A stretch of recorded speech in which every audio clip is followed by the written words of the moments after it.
What's up, everyone? Today we're back for round 2 on turning this mass market ficus into a masterpiece.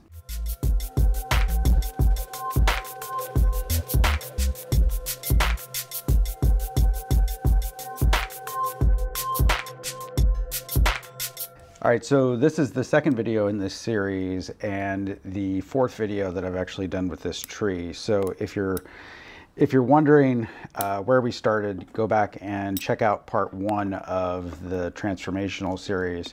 And then it's been only about 3 months, a little bit less than 3 months since I did that work, and it hasn't been particularly warm this fall, so I've got some new growth, but not a ton.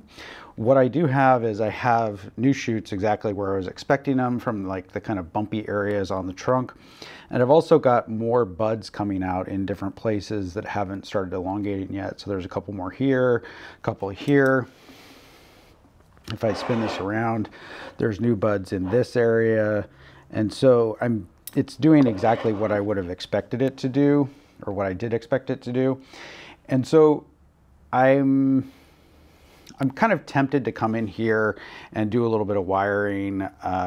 So I'll go ahead and do that. At this point, this is going to function, I think, as a sacrifice branch. So I'm just going to let it run and help thicken up the lower trunk. What I do want to do is, like I said in the last video, I added some fertilizer on here. I'm going to add some more fertilizer, and I'm going to pot this basically without much root work into a larger container just to get it to run.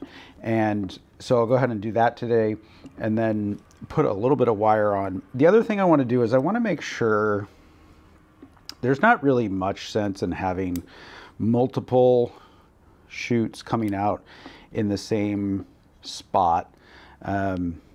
At least from my perspective, you could have different branch structures, certainly.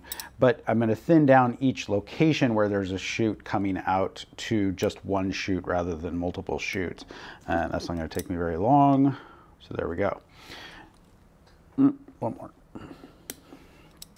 Now, in order to make sure that I don't have anything that ultimately ends up looking kind of wonky in the final composition, all of the first node sections of these, in other words, from the base of the shoot to the first leaf is the first node, and each one of those sections needs to be wired. That's the minimum amount of the branch that I need to keep if I want it to bud, because just like many other trees, these are only going to bud at a node point. They're not going to bud between node points.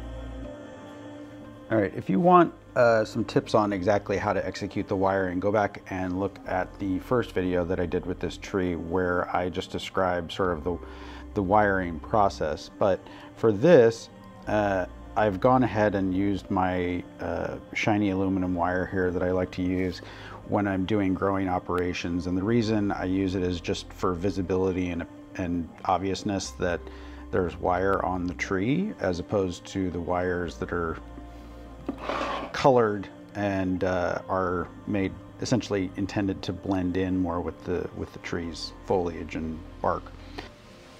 So what I'm doing is I'm bending these and giving them little twists, and this is really more about adding movement, like I said, to the first node. I very well may not keep any of the growth beyond the first node of these branches. And this one sticking up here could end up being my top, but it looks like maybe there's one that's going to come out here that's a more suitable position for a top. So I'm going to go ahead and bend this, but ultimately it might not end up being part of the composition. But if it's just straight and uninteresting, then I'm definitely not going to want to keep it. And I anchored one of the wires out to this guy just in case this is close enough in to be part of the composition. I'll add a little bit of movement to it. The rest of this is definitely not close enough. Now, these guys are all too small. If I try to wire them, I'm more likely to break them than do any good. And so I've just left them for now, and I'll come back and wire them sometime later. So in terms of the wiring, as with a lot of other growing operations, that's it. It's basically 3 pieces of wire and 5 minutes worth of work. I'm going to go ahead and pull this out of this ceramic container that I got it in and put it into a larger growing container.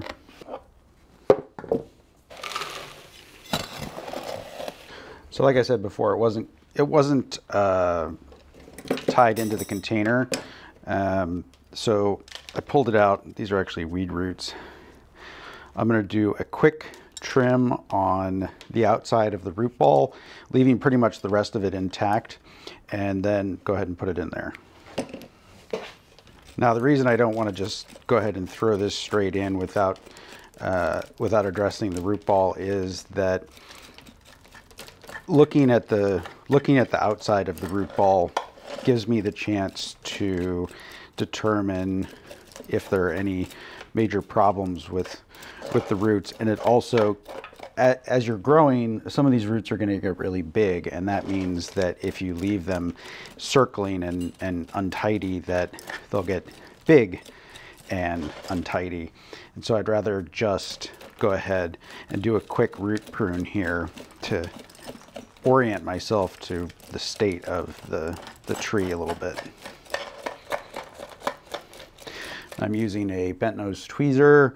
You can use a chopstick just as effectively for this type of root work, and I'm basically raking from the trunk towards myself in a repetitive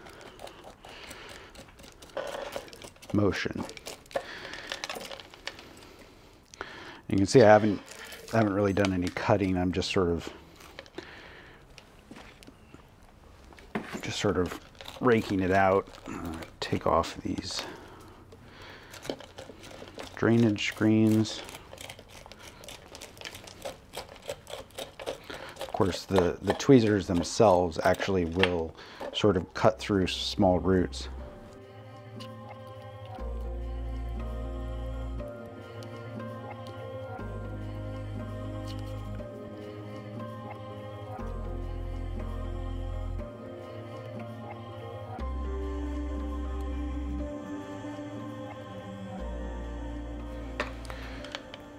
All right, the root display is not perfect, but that's one of the things that we're going to be working on. So by trimming the outside of the root ball to ensure no circling roots and making sure that none of the roots that are in here are circling, I'm setting this up so that as the root mass, or I guess I should say as the nebari gets larger, that it is set up for success. In other words, if there were circling roots here and those roots were getting larger, then that would actually not make the tree look better. Whereas if I have a nice radial set of fine roots and those start to get bigger, then that starts to create a better nebari for the tree.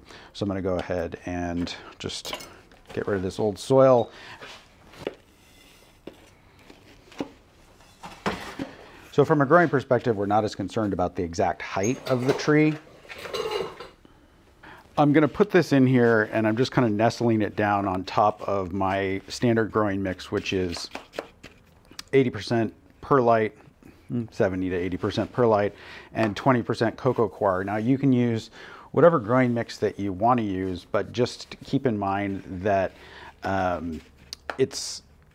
what you're trying to do here is you're trying to drive rapid growth throughout the entire plant. And so the soil should be delivering as much water and nutrients as the plant can readily uptake and turn into new growth.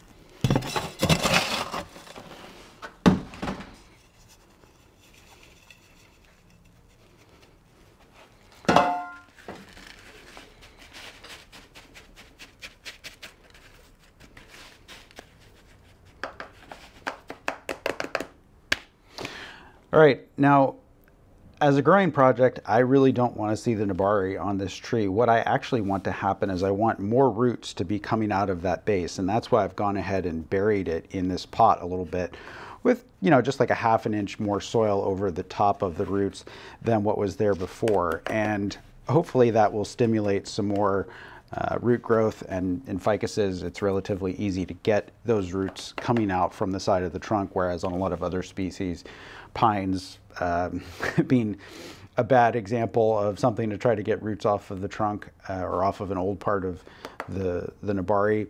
So I would expect that this will go ahead and root from those locations, and that will help me have more material to use in order to continue improving the nebari. So now that this is in a growing container and been wired, the next steps are probably not going to happen for another 3 or 4 months. So as I'm doing this, it's late fall, and I'll probably check on this through the winter because it's going to be in my greenhouse, and then really take a look in the early or mid-spring. The first thing I'll need to do is make sure that the wire is not cutting in, and then beyond that, it'll just be letting the tree run until I start to see some wood production that's really more beneficial in terms of creating a better tree. All right, that's it for part 2. Check out the part 1 if you haven't, and look for updates part 3 sometime in the near future. Thanks everyone for watching. I hope you enjoyed that. See you next time.